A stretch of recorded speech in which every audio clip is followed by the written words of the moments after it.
Assalamualaikum warahmatullahi wabarakatuh. Tuan-tuan dirahmati Allah Subhanahu wa taala, di belakang kita ialah Jabal An'um yang mana terletak di kawasan pintu masuk kota Madinah di Tariq Hijrah.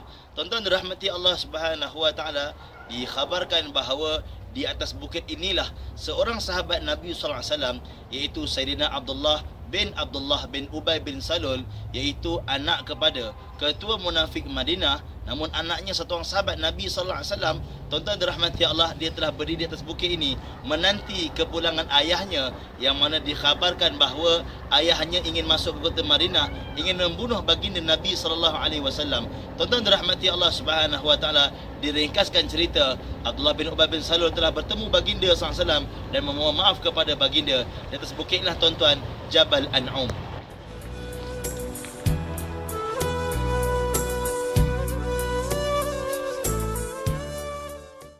Tuan-tuan dirahmati Allah Subhanahu wa taala, di belakang kita terdapat satu ladang kurma yang mana tuan-tuan dirahmati Allah, di dalamnya terdapat tapak di mana Nabi sallallahu alaihi wasallam bermalam semasa baginda sallallahu alaihi wasallam tinggal di kawasan perkampungan Quba ini untuk membina Masjid Quba.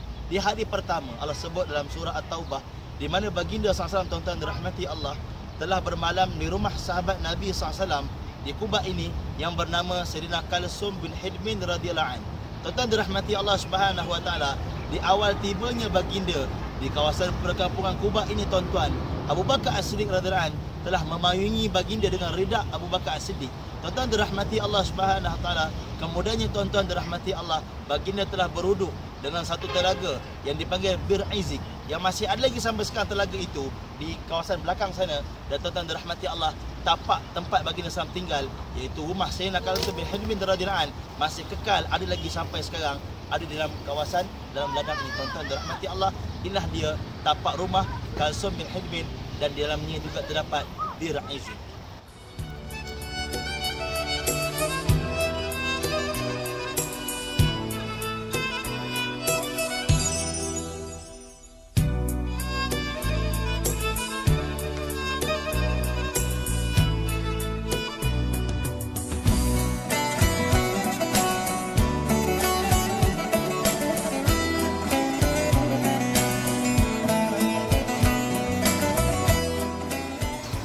Dirahmati Allah Subhanahu wa taala, di belakang kita ini dahulunya terdapat satu telaga yang pernah didatangi oleh baginda sallallahu alaihi wasallam, iaitu Telaga Aris, juga dipanggil Telaga Khatim. Dipanggil Telaga Aris disebut dalam kitab Ma'alim Madinah sempena dengan nama satu orang Yahudi yang pernah tinggal di kawasan Quba ini. Tuan-tuan dirahmati Allah Subhanahu wa taala, satu ketika Abu Musa Al-Asy'ari khidmat Nabi sallallahu alaihi wasallam, ketika itu baginda duduk di tepi tebing Telaga Aris tadi. Tuan-tuan dirahmati Allah, Sayyidina Abu Bakar As-Siddiq datang minta izin untuk duduk bersama Nabi, maka dibenarkan. Duduk di sebelah kanan Nabi. Sayyidina Umar minta izin, duduk sebelah Nabi, dibenarkan. Duduk sebelah kiri Nabi. Sayyidina Osman datang minta izin, kiri kanan Nabi telah penuh, maka Sayyidina Osman duduk di bahagian hadapan. Dan mereka membicarakan tentang perkara-perkara tentang yang akan berlaku di akhir zaman. Ada yang mengatakan bahawa membicarakan tentang perkara-perkara berlaku selepas kewafatan Nabi sallallahu alaihi wasallam. Tuan-tuan dirahmati Allah, telaga ini juga dipanggil Telaga Khatim. Khatim membawa maksud cincin. Khatam ialah penutup, khatim ialah cincin. Di mana tuan-tuan, cincin baginda SAW yang setelah baginda wafat diwariskan kepada Abu Bakar, setelah Abu Bakar wafat diwariskan kepada Sayyidina Umar, setelah Sayyidina Umar wafat diwariskan kepada Sayyidina Osman. Tahun ke-6 pemerintahan Sayyidina Osman, cincin itu terjatuh dalam telaga tadi, dan disebabkan itu tuan-tuan, bermulanya berantaknya pemerintahan Sayyidina Osman, hinggalah tuan-tuan dirahmati Allah, Sayyidina Osman telah dibunuh oleh orang-orang yang mana telah mendengki kepada beliau. Dan tuan-tuan, tapaknya dahulu Telaga Aris ataupun dipanggil Telaga Khatim.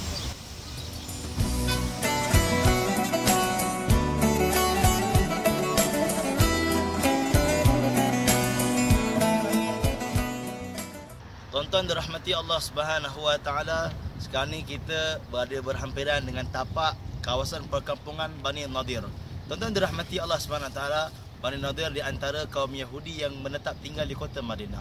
Ada 3 kaum Yahudi yang mana menetap tinggal di kota Madinah. Pertama ialah Bani Qainuqa, yang kedua Bani Quraizah, dan yang ketiga ialah Bani Nadir. Tuan-tuan dirahmati Allah Subhanahu wa taala, ketika berlakunya ghazwah, peperangan kepada ataupun ke atas Bani Nadir, tuan-tuan dirahmati Allah, maka baginda SAW telah datang ke kawasan sini Dan tuan-tuan dirahmati Allah Subhanahu Wa Taala, dahulunya disebut dalam kitab Athar yang lama bahawa di belakang ini terdapatnya satu masjid yang dipanggil Masjid Ghazwah Bani Nadir. Dan tuan-tuan dirahmati Allah, baginda telah datang bersama dengan para sahabat datang ke kawasan sini untuk dalam rencana Ghazwah Bani Nadir. Inilah dia tuan-tuan, tapak yang dipanggil Ghazwah Bani Nadir.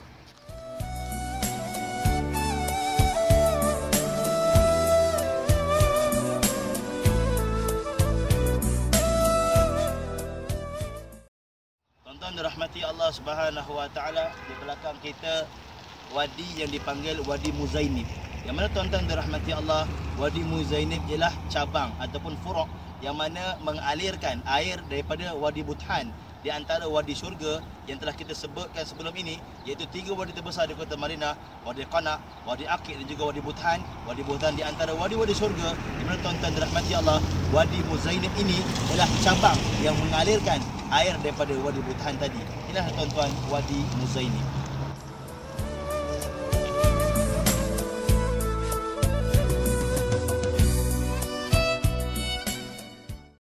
Tuan-tuan dirahmati Allah Subhanahu Wa Taala, sekarang kita berada di satu kawasan yang dipanggil Suwalah.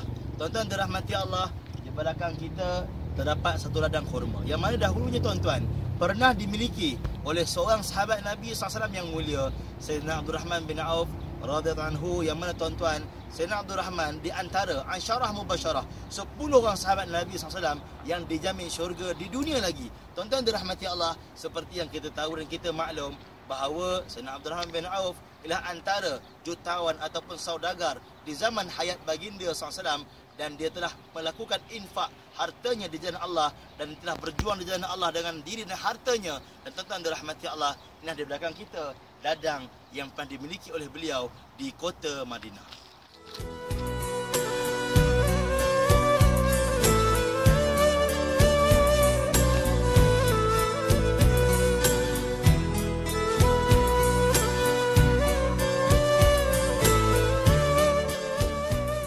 Tuan-tuan dirahmati Allah Subhanahu Wa Taala, sekarang kita berada berdekatan dengan kawasan Wadi Buthan, di mana tuan-tuan dirahmati Allah, di belakang kita terdapatnya satu telaga yang dipanggil Bi'rul Ehin ataupun Telaga Ehin, di mana tuan-tuan dirahmati Allah Subhanahu Wa Taala, sebelum kedatangan Nabi sallallahu alaihi wasallam, telaga ini dipanggil dengan gelaran Telaga Asirah. Asirah membawa maksud susah, kerana air di telaga ini susah untuk keluar. Selepas kedatangan Nabi sallallahu alaihi wasallam tuan-tuan, di mana tuan-tuan dirahmati Allah, pernah baginda SAW sampai di sini dan baginda beruduk dengan air daripada telaga tadi, dan baginda telah tukar nama telaga itu daripada Telaga Asirah, iaitu telaga yang susah nak keluar air, kepada Telaga Yasirah, iaitu telaga yang mudah ataupun senang keluar air. Di mana tuan-tuan dirahmati Allah, selepas wuduk baginda Islam di telaga ini, menjadi tempat itu menjadi tempat yang berkat, hingga tuan-tuan air telah keluar dengan begitu mudah. Tuan-tuan dirahmati Allah SWT, di belakang kita inilah tuan-tuan telaga yang dipanggil Telaga Ehin ataupun Bi'rul Ehin.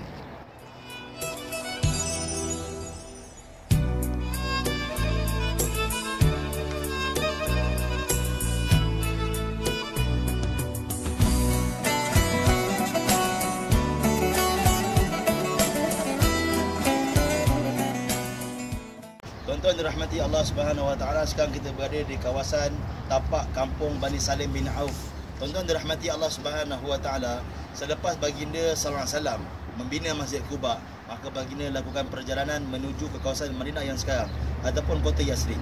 Dan tuan-tuan dirahmati Allah, baginda telah berhenti di kampung ini, kampung Bani Salim bin Auf, dan dirikan solat Jumaat yang pertama bersama para sahabat baginda sallallahu alaihi wasallam.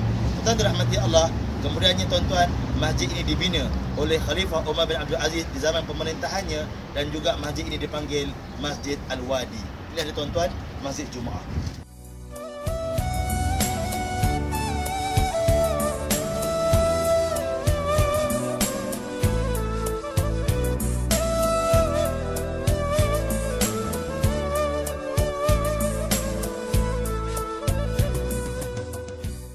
Tuan-tuan dirahmati Allah Subhanahu Wa Taala, di balik dinding ini ataupun di balik tembok ini, dahulunya terdapat satu rumah sahabat Nabi SAW, Sayyidina Itban bin Malik radhiyallahu anhu. Yang mana tuan-tuan dirahmati Allah, Sayyidina Itban tidak mempunyai penglihatan seperti manusia yang biasa.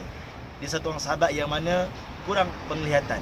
Di mana tuan-tuan dirahmati Allah, dia digugurkan daripada kewajipan untuk tunaikan solat berjemaah. Maka tuan-tuan dirahmati Allah, satu ketika baginda Nabi sallallahu alaihi wasallam telah datang ke rumahnya dan bertanya kepada Sayyidina Itzban di bahagian manakah yang dia nak baginda sallam tunaikan solat. Maka tuan-tuan dirahmati Allah, Sayyidina Itzban telah tunjukkan satu bahagian. Tuan-tuan dirahmati Allah, baginda telah solat di situ. Kemudian tuan-tuan dirahmati Allah, Sayyidina Itzban bin Malik radhiyallahu anhu telah tunaikan solat di situ hinggalah kewafatan dia. Tuan-tuan dirahmati Allah, kisah ini menjadi dalil kaedah yang digunakan ulama sebagai masjidul bait, iaitu masjid di dalam rumah. Maksudnya apa tuan-tuan dirahmati Allah? Maksudnya kita kena khususkan sebaiknya dalam rumah kita satu bahagian. Tak semestinya kita buat satu bilik untuk buat surau, tak semestinya. Tetapi sebaiknya satu bahagian dalam rumah, satu sudut kita buat untuk keluarga kita solat di situ.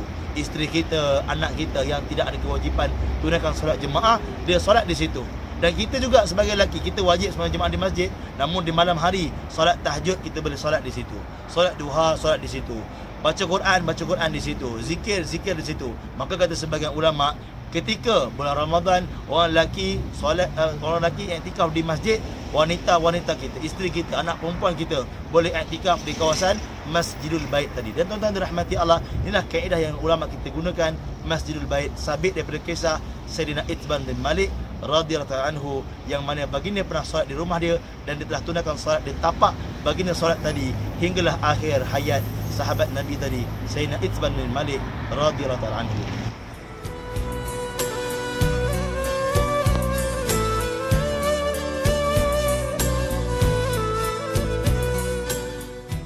Tuan-tuan dirahmati Allah Subhanahu wa taala, sekarang kita berada di satu kawasan yang dipanggil Wadi Su'aib.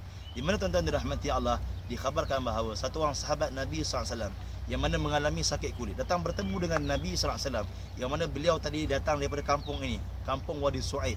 Datang bertemu dengan baginda sallallahu alaihi wasallam mengadukan tentang sakit kulitnya.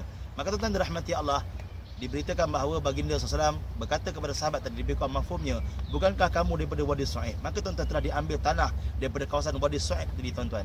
Kemudiannya tuan-tuan diberikan kepada baginda SAW, dan baginda SAW telah ambil aliyah baginda SAW dan telah membaca doa Bismillah turbatu ardina sehingga habis, yang disebut doa tadi dalam kitab Riyadhus Shalihin. Tuan-tuan dirahmati Allah, setelah disapu kepada kawasan sakit kulit sahabat tadi, maka telah sembuh sahabat tadi. Tuan-tuan dirahmati Allah, inilah kawasan dia Wadi Su'aib, yang mana tanah dia turbatus syifa, tanah yang menjadi penawar. Juga tuan-tuan diumumkan oleh baginda SAW sendiri secara umum bahawa tanah di Madinah adalah tanah ubat, yang mana baginda SAW beritahu di buku hadis Turab Madinah Syifa.